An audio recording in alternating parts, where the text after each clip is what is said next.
security in the supply chain. And we've got a host of great companies that are participating. My name is Will Townsend, and we'll have Qualcomm, Cisco, and Inseego as our guests. Let's move on to the next slide.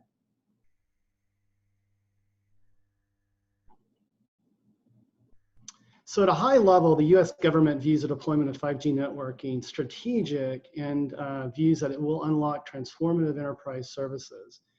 Certainly, the improvement in throughput and latency will accelerate digital transformation.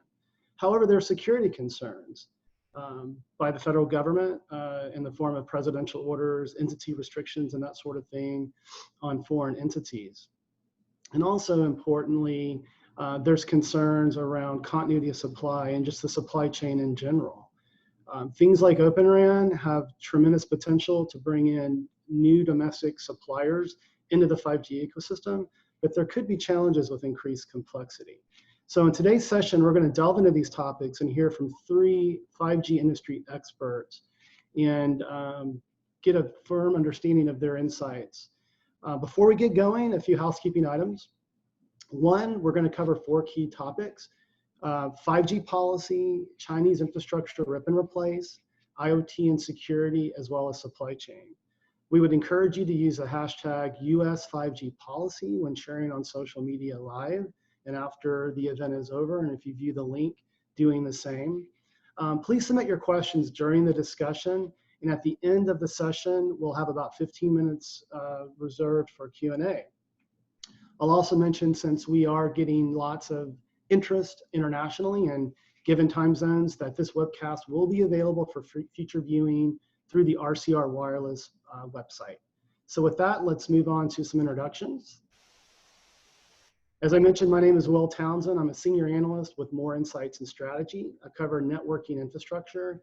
And joining me today, again, we have Cisco, Inseego, and Qualcomm. So Bob, I'll let you introduce yourself.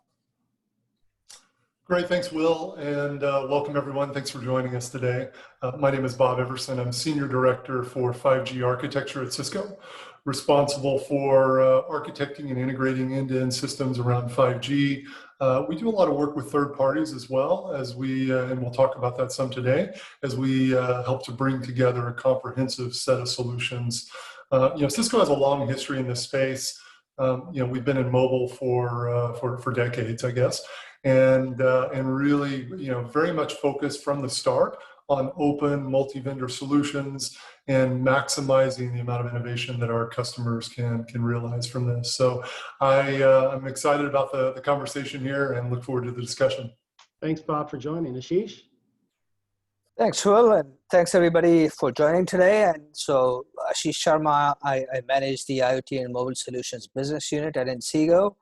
And just for some background, Inseego makes 5G solutions, in particular 5G devices, everything that's non-smartphone. So we make CPs, hotspots. In the past, we've made USB sticks for 4G and 3G. And so we kind of, we're the first ones out the gate in general to embrace the latest and the newest technology from 3GPP to put data devices in the market, and that's exactly what we have done with 5G. We're ahead of the pack with commercial first-gen devices available in the market, doing really well, multi-gigabit speeds, and we are now looking to launch our second-gen devices later this year. So working towards that. So just looking forward to the panel today. Thanks, Ashish. And I know you from the MiFi brand, so I think lots of people are familiar with that brand. So it's great to have you. And Dean, how about yourself? Hi, Will and everyone. Thank you for coming today. It's a pleasure to be here, especially to be here with great partners like Inseego. Our chips go in the Inseego MiFi devices, which are fantastic, and our chips for small cells go in Cisco 4G small cells. So it's wonderful to be here with great partners and with a great analyst like Will. For those who don't know Qualcomm, we're one of the main inventors of 2G, 3G, 4G, and now 5G. We have 2 businesses. We invent things, we patent those inventions, and we license our patents to everyone in the wireless industry. And then our other businesses, we're one of the major suppliers of chips for both smartphones, tablets, and wireless devices. supporting both cellular, such as 5G, 4G, et cetera, as well as Wi-Fi, Bluetooth, many other technologies. And we also make chips for small cells. So as a company, we are focused like a laser beam on the broad, rapid rollout of 5G. We're very happy, very, very happy with the 5G rollout so far. Even in the midst of this terrible, awful global pandemic, the 5G rollout is accelerating. It's occurring much faster than the 4G rollout did, and we see nothing but very, very bright, very rapid, broad rollout of 5G, very bright future for 5G, all around the world. And we're Qualcomm chips are going into both small cells and smartphones and other devices, such as the MiFi, to enable this rollout. And the rollout's occurring everywhere in the world, including China, Asia, the United States, Europe, Latin America. There's no country or region that doesn't want to be part of this 5G rollout, and we're seeing so much excitement about it. So we'll have more to say, but it's a pleasure to be here today. Thanks, Dean. Well, let's jump right into it. And actually, I want to start with you, Dean. You're our policy expert here. We'll have our other panelists weigh in as well. But I mentioned early in the webcast that there have been recent U.S. policy, and presidential orders issued, entity listing, semiconductor manufacturing restrictions, all targeted towards foreign entity, and a lot of that is addressing some security concerns. But what I'd love to hear from you is, how is all of this really shaping and driving the innovation that is 5G? You mentioned like Qualcomm's participation in the entire ecosystem. And I think, in the tech industry, we all understand your contribution, but I think outside of the tech industry, a lot of folks may not be familiar with all the things that you're doing there. So I'd love for you to kind of talk about that. Oh, thanks very much, Will. So we've been involved in 5G from the time that it was on a whiteboard in someone's office to today when it's already going into phones and other devices. And I can say from the very beginning with 5G, from the ground up, security has been, obviously a paramount concern, a key factor in the overall design of 5G from the very beginning. Mm-hmm. And our emphasis at Qualcomm is on end-to-end security, not just, there's this network security piece that gets a lot of attention, but obviously, given the fact that we provide, we sell more than 1 billion chips for devices in a year, we have a focus on end-to-end security, which includes security in devices themselves. So just, in general, why are we interested and excited about this Open RAN, vRAN, integrated small cell concept, whatever you want to call it, and a lot of people use different names for it. First of all, because it's going to accelerate the 5G rollout dramatically. It's going to lower the costs for deploying 5G. It brings in a whole new group of players for 5G infrastructure. By the way, I should say, so on the 5G chips for small cells, and small cells are such an integral part of this overall 5G network architecture. So our chips are going into small cells that are being made today by 10 different manufacturers. Before the end of the year, we expect to see major carriers in both the United States and around the world launching small cells for 5G with our chips.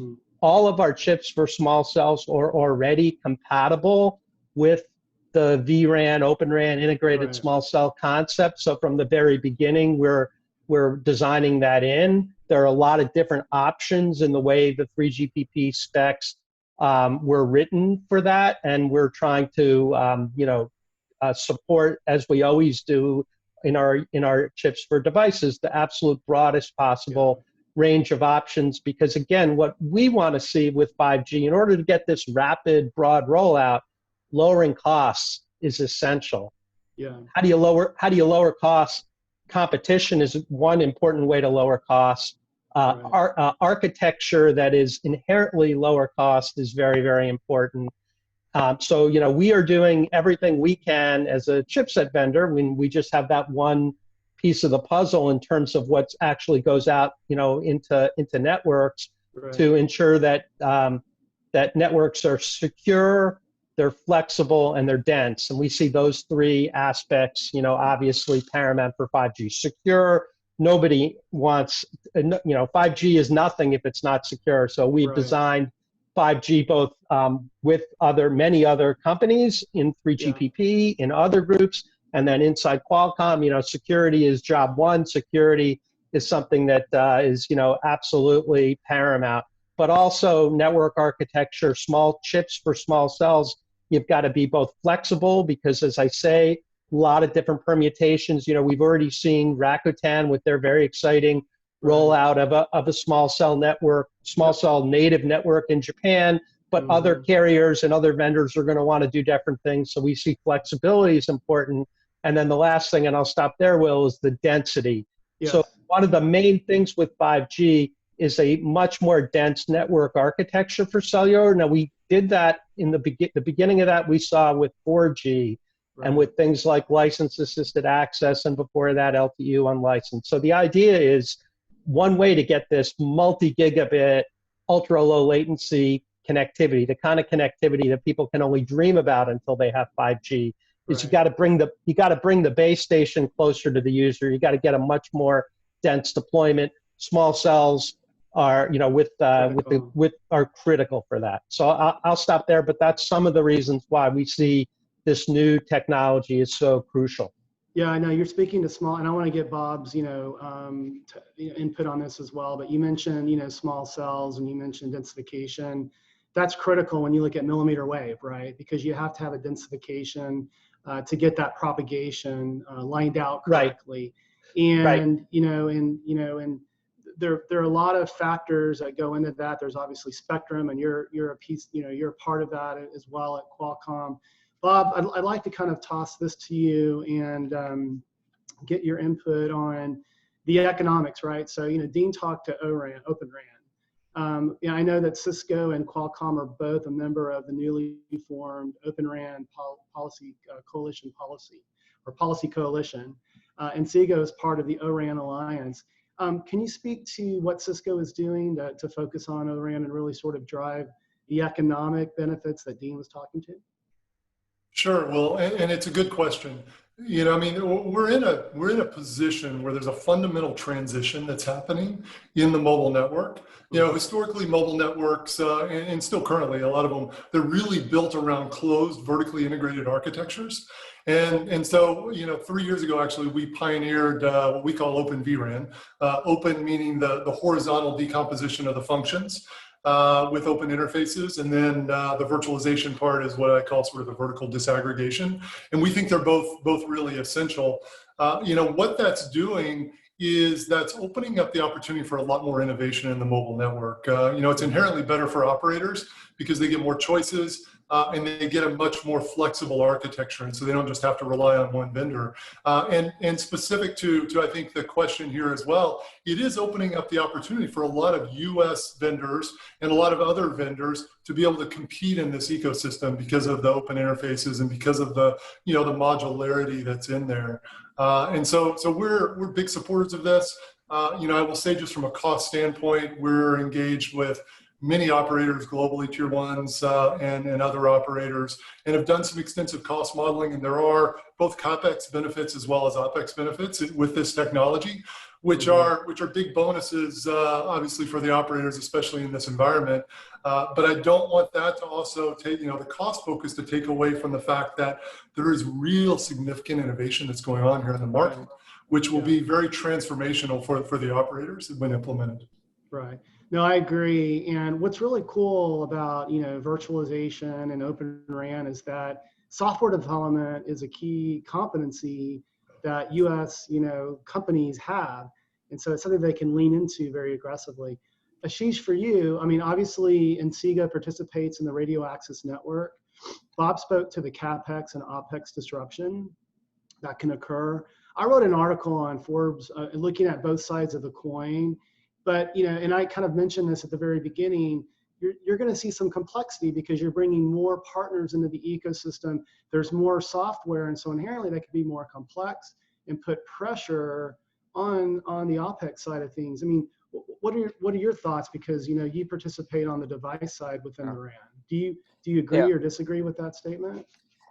Look, anytime you try and change the paradigm, you got to build up the expertise as the industry, right? Yeah. But if you look at where cloud, cloud is gone, both the central cloud and then now the edge cloud. If anything, that would simplify a lot of what you're talking about quite a bit, because Right. all the intelligence to run the RAN will come right to the edge.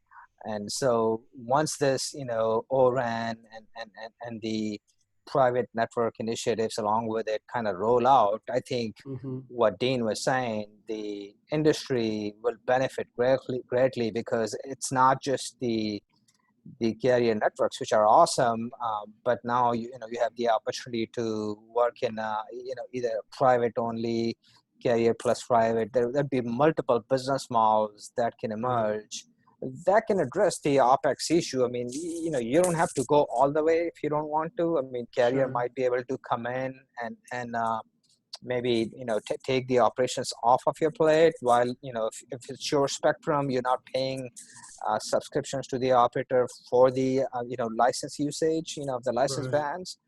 So there are multiple models here at play. I will go back to your initial discussion about the policy, right, as a Yeah. whole, right. So just one comment I want to make there is I do appreciate U.S. government's push to bring this technology back into US again, and it's because of all the reasons that Dean said and Bob said. But I want to also add, the paramount to the discussion is the security. I mean, 5G Mm-hmm. has been talked about for many years as a national interest technology, but as an industry, did we do enough to make that happen? Do we leave everything off on international vendors' hands? Sure. I mean, And we have in for the something past, that right? critical, right? I mean, and this is not against any particular market or country, but I think they're all doing the same thing.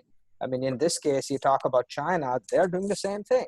Right. They create their own ecosystem of vendors, all the way vertically integrated, so they're fully protected, and we got to do the same thing. Right. Yeah, I agree. Yeah, with everything that you said. I'm glad you mentioned edge. That's really going to supercharge use cases and private networking, to your point as well.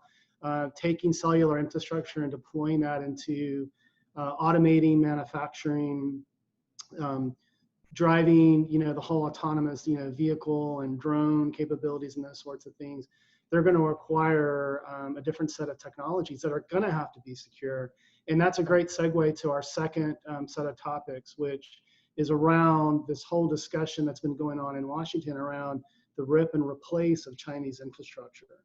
And I'd like to start with Bob, but clearly this is due to concerns that the federal government has over security, but for the sake of national security, those details can't be revealed. So we have to trust that our lawmakers and the Defense Department are knowledgeable about what's going on. But I'm wondering, Bob, so one of the big challenges, and Dean and I talk about this quite a bit, is the digital divide, right? And the lack of rural connectivity. And my hypothesis is that, at least in the US, where the Chinese infrastructure providers were able to be successful was providing lower cost infrastructure to cover those rural areas that didn't have the same density of subscribers and ARPU to amortize and pay off that equipment. So I'd love to get your perspective on what does this kind of all mean?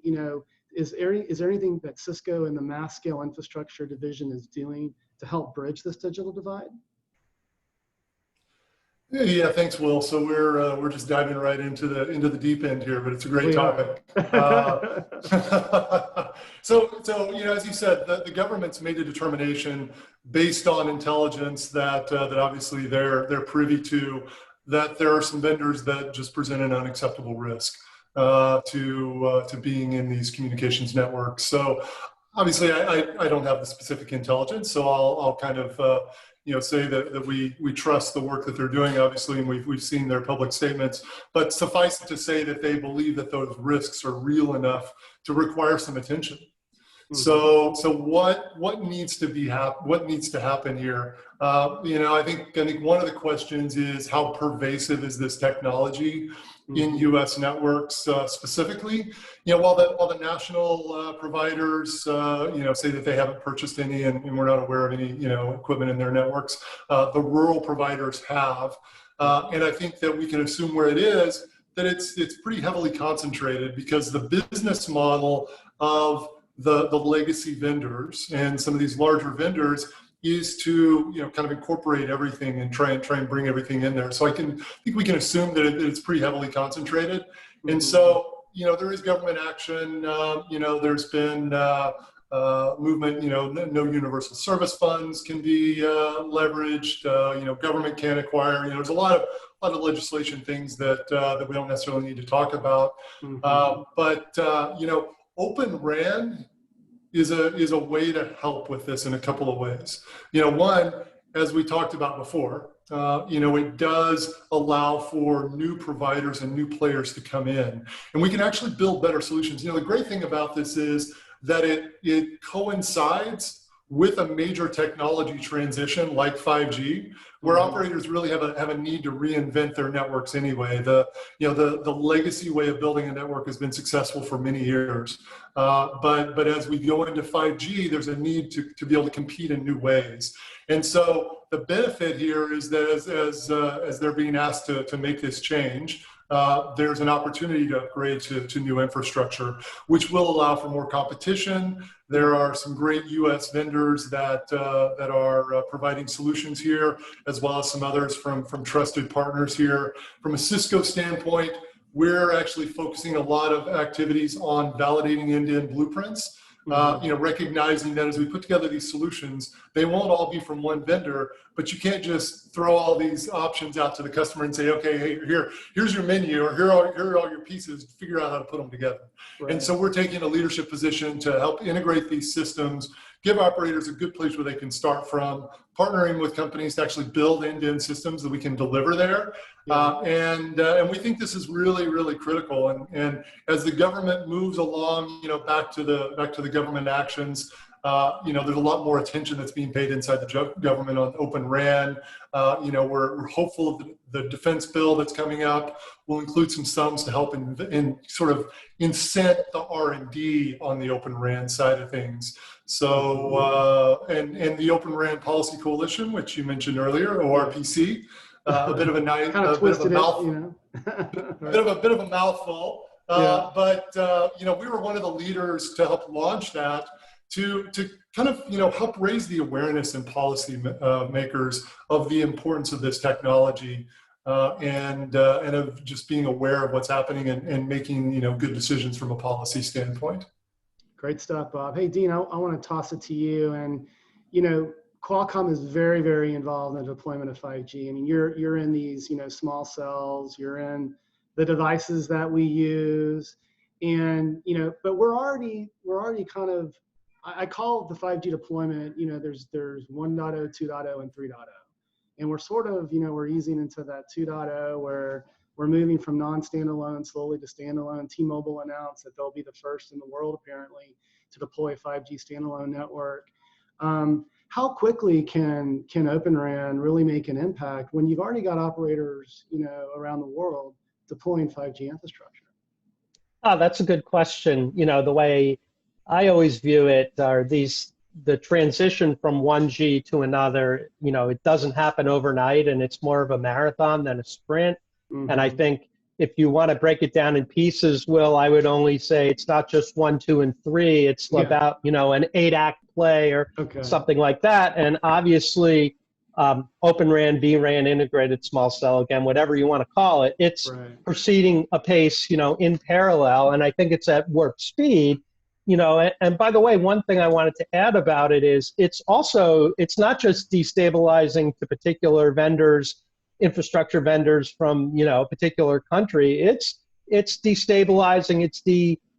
It's lowering costs for infrastructure across the board, which has an impact on all the existing infrastructure players, some of whom are, as are big Western companies. So what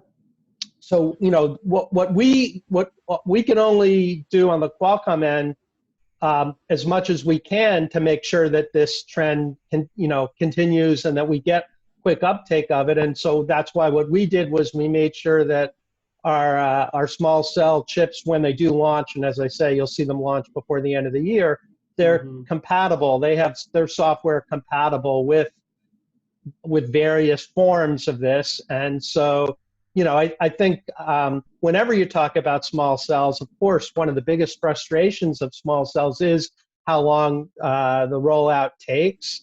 And I know that everyone involved in the wireless industry who focuses on small cells wants to see the small cell rollout speed up. The FCC has taken a number of outstanding steps to speed it up. They just won a court victory last week in the Ninth Circuit Court of Appeals upholding some of the actions.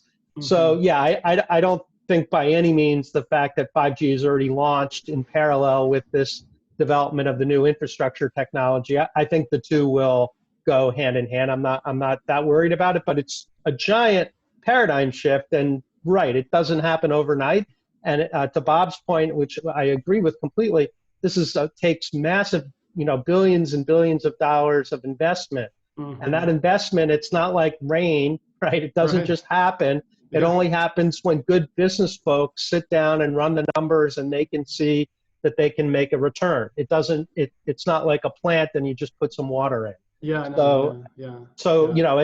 a wireless leader, that's part of, and Cisco and Inseego as well. I think that's it's incumbent on us as we design a new technology like this to show the whole world that in fact it will lower costs, that it will be easier to roll out, and seeing is believing. What Rakuten has done has been fantastic, and is a showpiece for the whole world.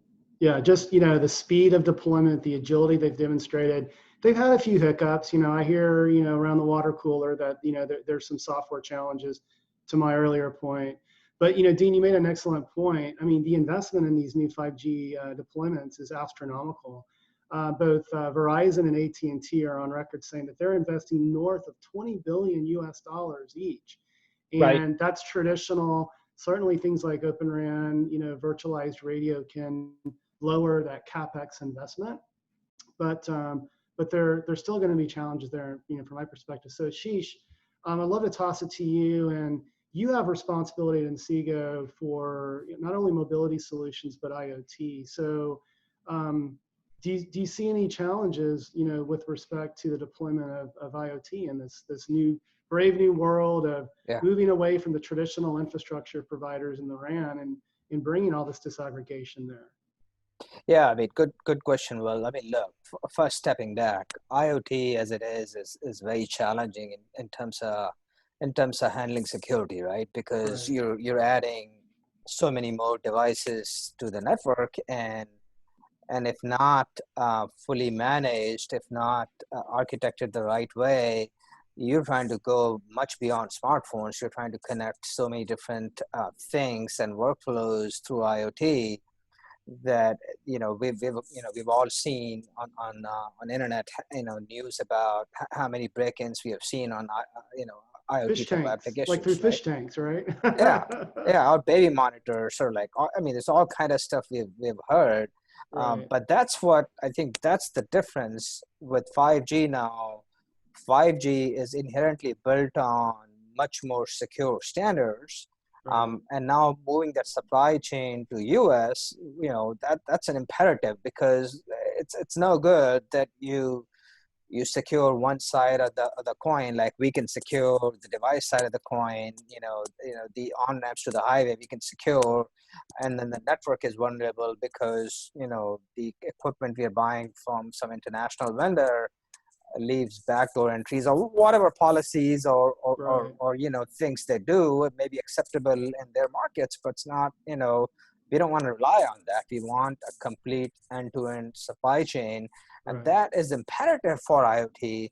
You asked about the ROI early on. I would say just at a macroeconomic level, right? I mean, Dean was talking about vendors like us making the right ROI and showing to the market how the costs are going to drive the ROI for our customers. I mean, I'm talking from a U.S. government perspective, that U.S. government is thinking and should think about 5G, and this transformation of bringing a US-based supply chain as a multi-year, like as a decade-long strategy. It can it's not gonna happen be in a day overnight. or two, right? Exactly. And it's Right. going to require investments from the US government. And there absolutely will be an ROI. You gave an example, you asked the question about IoT. IoT kicks in so many applications over 5G network, with our type of device solutions and our cloud solutions as well that we can run on the edge on the WAN infrastructure. We can enable so many applications. So imagine all of that business that's going to be now done on the 5G network, on a protected 5G network. Right. Just trillions of dollars of business that'll be done over a decade. That's the business case for making large investments in creating a national interest highway with 5G, which is fully protected end to end. Right, right.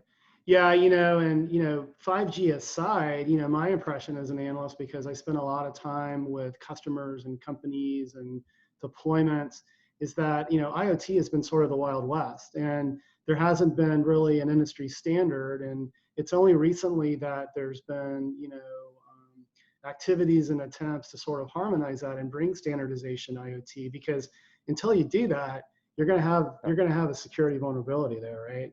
And so this is sort of bleeding into the third topic, which was centered around IoT and security.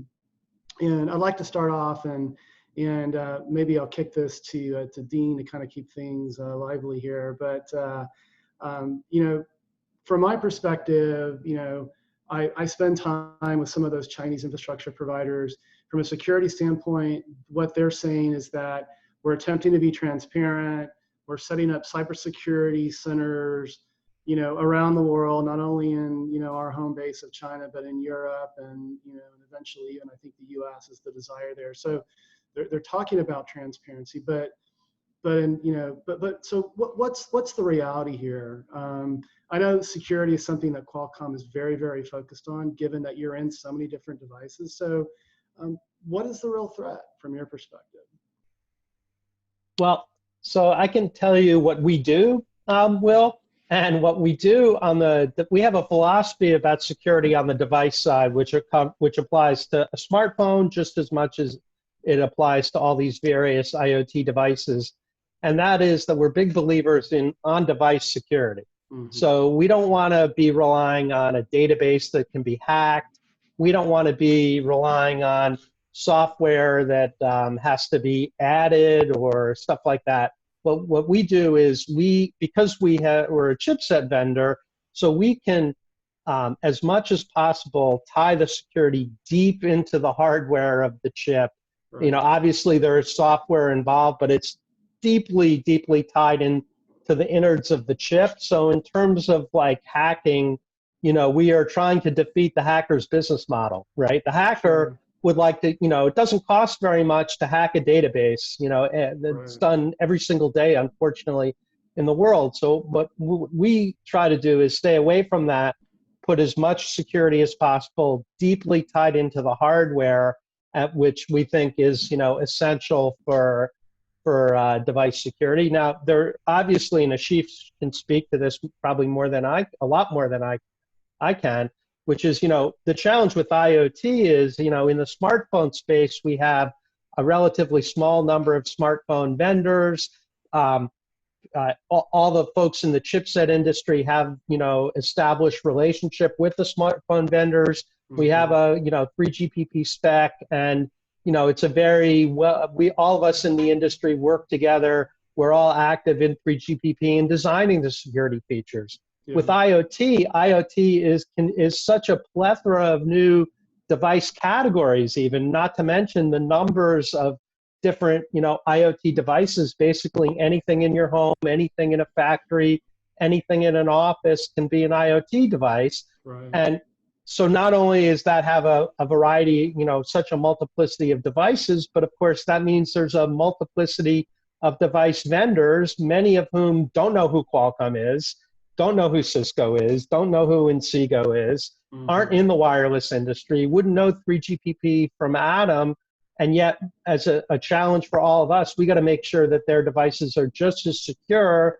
as, you know, the smartphone in an industry where there's a relatively small number of vendors. So I know I view that as just a giant challenge, both for the industry and also for the government. There have been many various government working groups on IoT security because, you know, obviously it is such a gigantic concern because these IoT devices eventually, as we get to the, you know, massive IoT, are going to be everywhere in your home, in your office. And so we, you know, securing them is obviously essential. And so our answer to that at Qualcomm is to put as much security as possible into the chip, deeply tied into the hardware. Of course, now, you know, it's also a challenge because for IoT, you know, cost is very important. So these IoT, you know, the chips that we make for IoT, they need to be significantly cheaper than, you know, smartphone chips. Yeah. You know, and so it's a very challenging area. I'd love to hear what Ashish has to say as well. Yeah, let's go to Ashish. Yeah, I mean, thanks, Dean. I mean, look, I think, like you said, it's been wild west because there've been multiple technologies going at this, multiple ecosystems, and I think the beauty of the 3GPP, in this case now, you know, 4G, 5G ecosystem is the standards are designed end to end. They're not just designed for, okay, let's go have a Wi-Fi access point standard and you know, and we leave everything off of you know, the vendors to do. In this case, I mean, you know, there are two things, you know, two things at play here. I mean, the real, you know, dirt cheap type of consumer-based devices that people buy off of internet or you know, low-cost manufacturers in China. I mean, obviously they're riddled with all kind of, you know, security loopholes.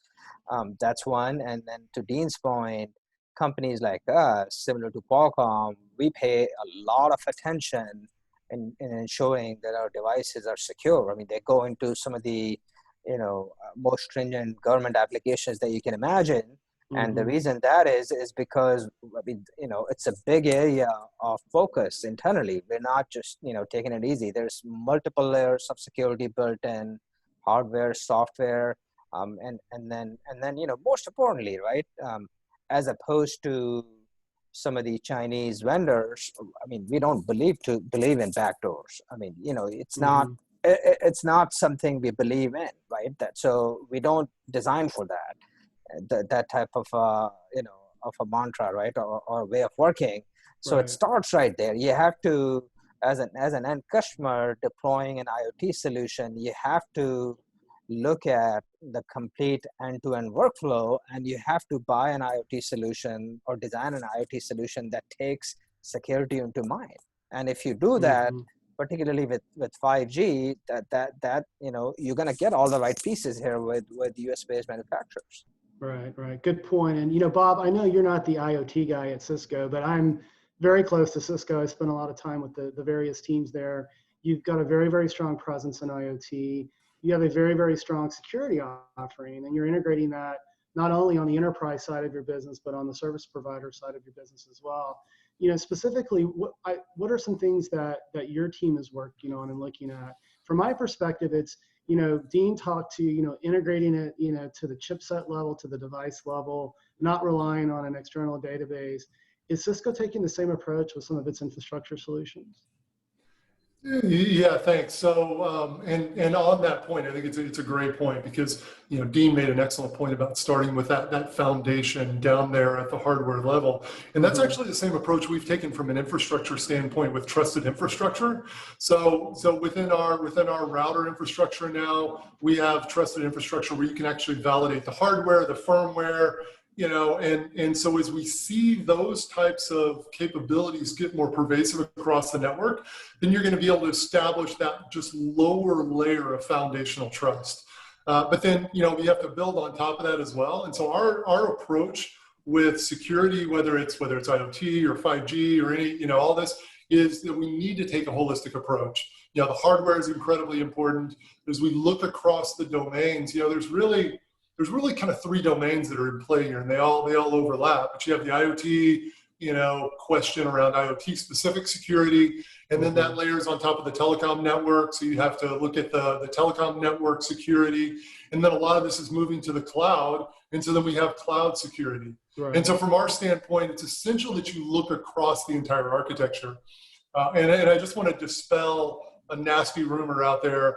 A lot of people say, well, as you move these things to software, the threat increases.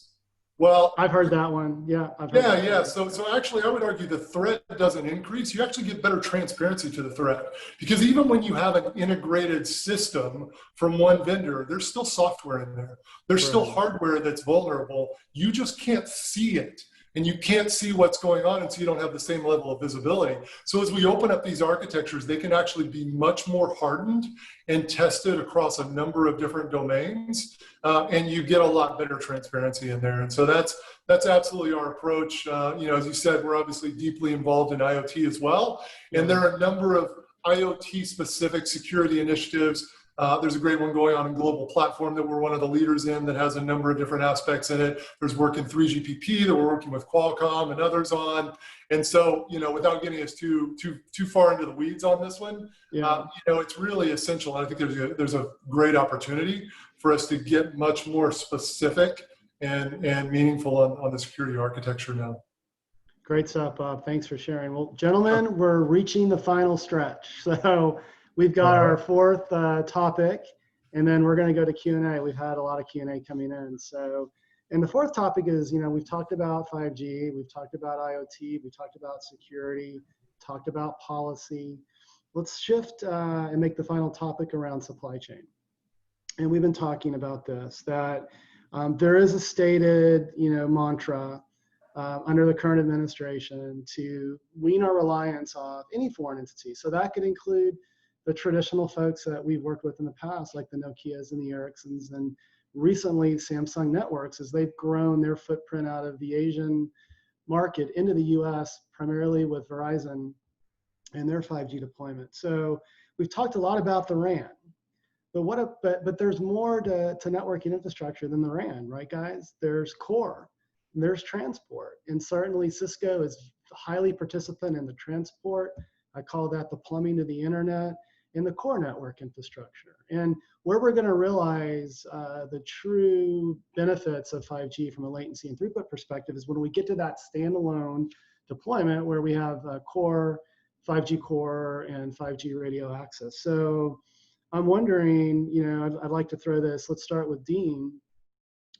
Is the US, do we have the necessary, resources in place to be able to go do this end to end from core, RAN to transport? So I think I think anyone who says I know the answer to that question is probably not being 100% forthcoming. So I think it remains to be seen. I'm not going to comment on global foreign policy, U.S. relations with different regions or different countries, but I will say we're a global company.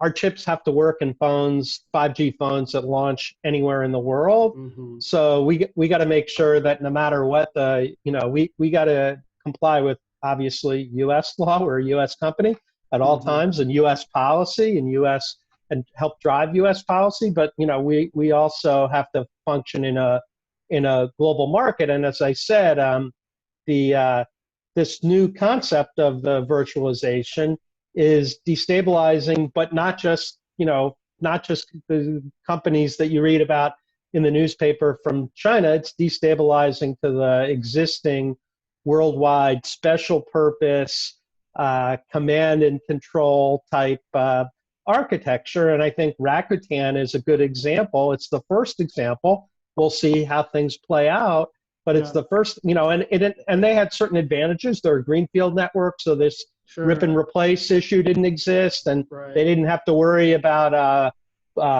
whose infrastructure was already in the ground for 4G and 3G. They were starting out from scratch, but what they've done is spectacular. Just a phenomenal achievement, very promising.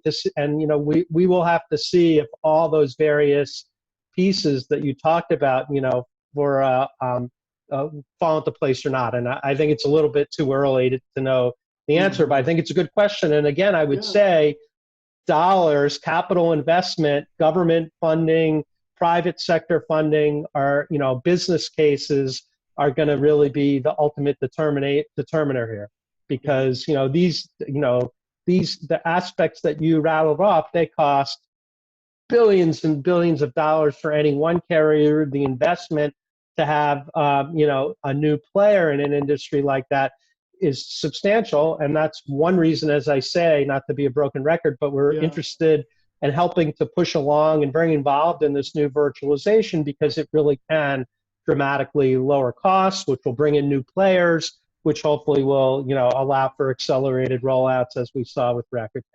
Right. Yeah, we mentioned Rakuten a few times. Dish, they're about to launch, their network offering.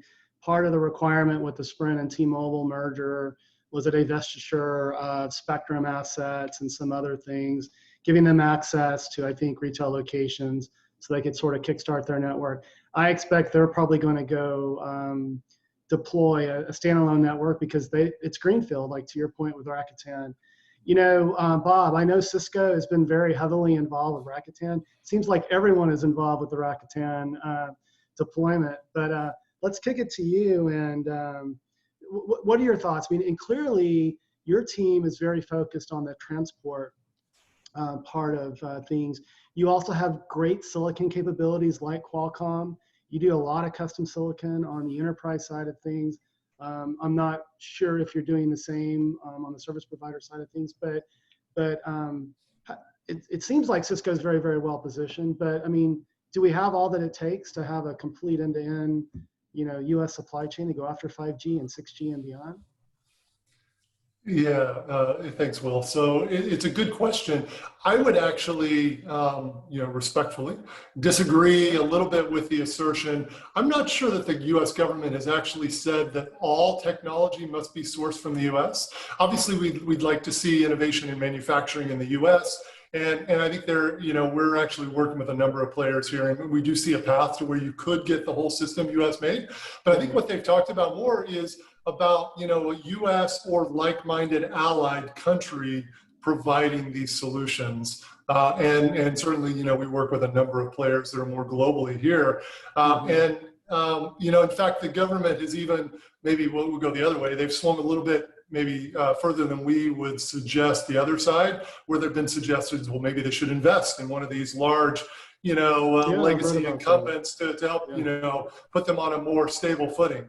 We don't lean quite that far that direction either. Right. What we suggest is, let's lower the barriers to entry, open the interfaces, and invite new competition, and actually encourage that innovation. There is a great path, and there's a number of initiatives that are going on inside the U.S. for domestic, manufacturing. There's a number of players here that are in the U.S. that are real innovators on both the hardware and the software side of things. We're certainly a part of that, but we're a part of a large ecosystem of players that are all coming together to deliver better solutions for our customers. Yeah, and I'll provide my my thoughts here. I think all the right elements do exist. I think and I've written about this on Forbes. There are companies like Cisco and others, HPE, Dell to a lesser extent in my mind, that are bringing disaggregation sort of into the core of the network. And so couple that with what we're seeing with Open RAN, and couple that with capabilities that Nokia and Cisco have in transport, and I think we can get there. But Ashish made an important point. We're not going to get there overnight. This is going to take many, many, many years. So I'd like to have Ashish close us out before we move to Q&A. Any final thoughts? Yeah, so one other thought I would say is, let's not underestimate the new players or the size of the new players who could now get into this ecosystem, right? And Sure. I'm specifically talking about the big cloud players like Microsoft and Amazon. These are US-based companies. Yeah. In fact, Microsoft, a few months ago bought a company that builds the core network solution. So with where the industry goes, if we do it right, not just the traditional carrier networks, you look at all the new market developing around the private networks, we will see very large software players come into play. And I am not concerned at all about core network or other pieces of the software solution that we may have to, who's going to come in to step into that ecosystem, within the ecosystem, in that area. From a US based perspective, there are plenty of large players, large and small players who will go after that. Yeah, I'm glad you mentioned the hyperscalers, the big public cloud providers, because I've also written about this on Forbes as an analyst. And you mentioned Microsoft and Azure, and they've had made several acquisitions over the last few months. It seemed like 3, and within 6 or 8 weeks, to really boost their capability, within providing a telco cloud solution. And AWS, it's no surprise, they've been really investing in the edge with wavelength and other solutions and bringing edge devices to market. And as we were all discussing earlier, I mean, this is, we've got to look at this from the core radio access to the very edge of the network, and the cloud is going to get wrapped into this as well, right? So it's going to be a combination of all of that. So, but with that, one thing to add, sure. exactly what you said. So both Microsoft and AWS are moving towards, towards the edge, and it's not just based on their software.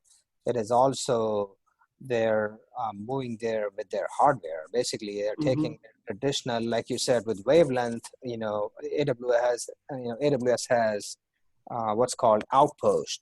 So that's basically server hardware in multiple configurations that they would now bring to on-prem type of, an enterprise, where it's basically a copy of their centralized cloud, right? And it automatically syncs in with their centralized cloud. So that way you can offload a lot of the processing that is local to the enterprise or on ground to that particular, region or campus or whatever you have, versus sending all the traffic back to a central location.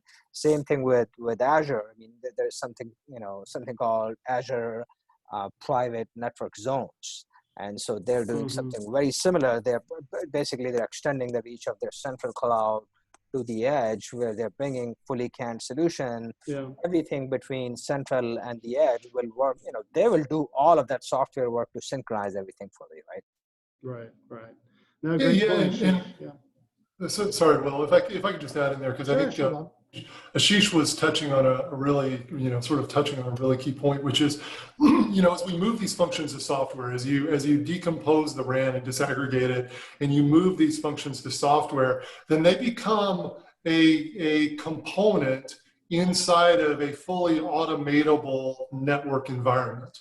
So, the core is virtualizing, everything's sort of virtualizing, and the RAN has been the last holdout. And so then as we do this, then automation, bringing all this stuff together inside of a cloud environment, whether it's hosted in the public network or whether it's actually a private telco cloud, which we're doing work across both of those. And then the automation across it is what really helps them level up in their capabilities, both to reduce OpEx in operations and speed up the way they're bringing things up. I mean, you mentioned Rakuten.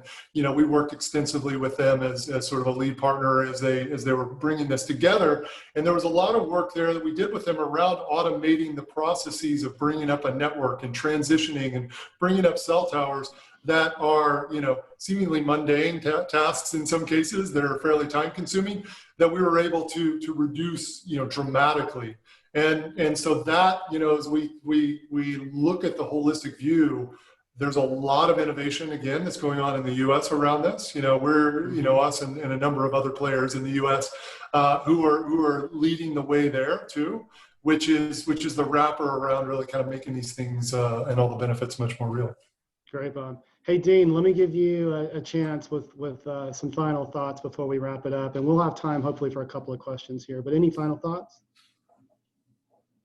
Oh, I just think that this whole virtualization for 5G topic has such tremendous potential. As I say, what we want to see from a Qualcomm point of view is 5G get rolled out faster, more broadly, and Mm-hmm. at the least possible cost. And I think this whole integrated small cell, virtual RAM, whatever, really has tremendous potential. So to me, this is a very exciting area. Yeah, no, I agree. And I think, 5G just inherently is more virtualized. I mean, we're going to see carriers do things, with network slicing where they can monetize pieces of that pipe that they haven't been able to do before. And, I think, a lot of the OTTs, have been able to better monetize things. And I think 5G it's going to level the playing field, and the operators are going to be able to really drive incremental, service revenue with the inherent capabilities of 5G. But hey guys, it's been a great conversation. Thank you for your time. There are a couple of questions that I'd love to get to, and one was from Mike Dano, and he's interested in how chips. I'm assuming he's referring to silicon and chipsets and antennas might be built in the U.S. They've been traditionally built in other parts of the world. Does anyone want to take that one? I know you talked about small cells, Dean, and I know like companies like Airspan that are based in the U.S. are building small cell devices. They supported the Sprint network with the Magic Box. They were the OEM. I hope I'm not disclosing anything I shouldn't be, but any thoughts? I mean, can we build, kind of the things that we tangibly see as we drive around in our cars? So Airspan is a phenomenal partner of Qualcomm's. We have a great long relationship. Our chips are in the Magic Box. The Magic Box was, a tremendous innovation for 4G, and I know we look forward to, having continued a great relationship. I think they're a great company. In terms of I think some of the question gets to this, geopolitical aspect, which really I'm not gonna. I'm going to just choose not to address. But I think, my experience with something like this is that you can't look at one part in isolation. That, as I say, it requires massive capital investment, in all likelihood, massive U.S. government investment. And without those two, massive private sector and massive U.S. investment, I think it's more of a goal than it is anything in terms of actual reality. Thanks, Dean. Hey, Bob, I've got a question for you that's come in. So we talked a little bit about rural and sort of the chicken and egg challenge that's going on there. The question really is around, can governments, we've heard, the whole, notion around subsidy, right? And, earmarking additional dollars to cover rural. I mean, but are there any other things that we can be doing? I know Cisco's got a fantastic program where it's through I believe it's your country development program. I believe it's called CDA. That, you're going out there and you're standing up networks and you're showing the power of connectivity and LTE and 5G. Can that model at Cisco be extended? Not only in just certain parts of developing, world, areas, but can that be also done in the U.S. and done cost effectively? Yeah, I mean, there are so many different angles and so many different levers that we can use here in this space, through, from a Cisco standpoint, through country development or through Cisco Capital. The government is looking at a number of different initiatives and ways to fund. Obviously, they're in the process of allocating some funding for this, and there's a view that may increase at some point in the future. But yeah, there are a number of different ways to drive this, and we're looking across many different avenues there. Great. We'll look forward to learning more about that as it rolls out. And then I've got a question, Ashish. I'm gonna pose this to you. So the question is around is security or supply chain the biggest threat in all of this? Because we've talked about both. And, we've discussed, the U.S. government's concerns over, Chinese infrastructure. But I mean, should, from a supply chain perspective, and, Bob sort of touched on this, but should Ericsson and Nokia and Samsung be enemies from a supply chain perspective? Or can we find a way, it doesn't necessarily need to be some sort of, joint development effort with them, but is there a way to sort of achieve both objectives and still U.S. can feel like it has deploying 5G infrastructure? Yeah, so good question. Well, look, first off, a company like us, we've got great partnership with Nokia and Ericsson, and we do work with Samsung as well. So I think there are two ways you have to look at it. One is you said security and supply chain.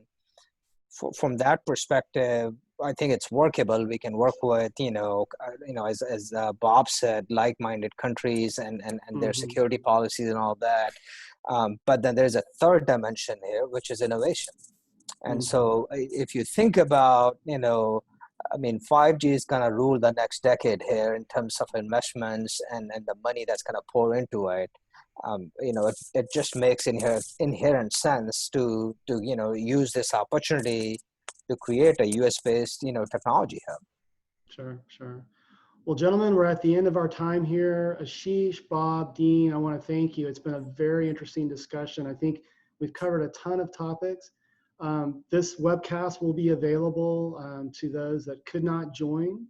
And we want to thank all the participants for joining, and have a fantastic day. Thank you, Thanks Will. very much. Thanks, everybody.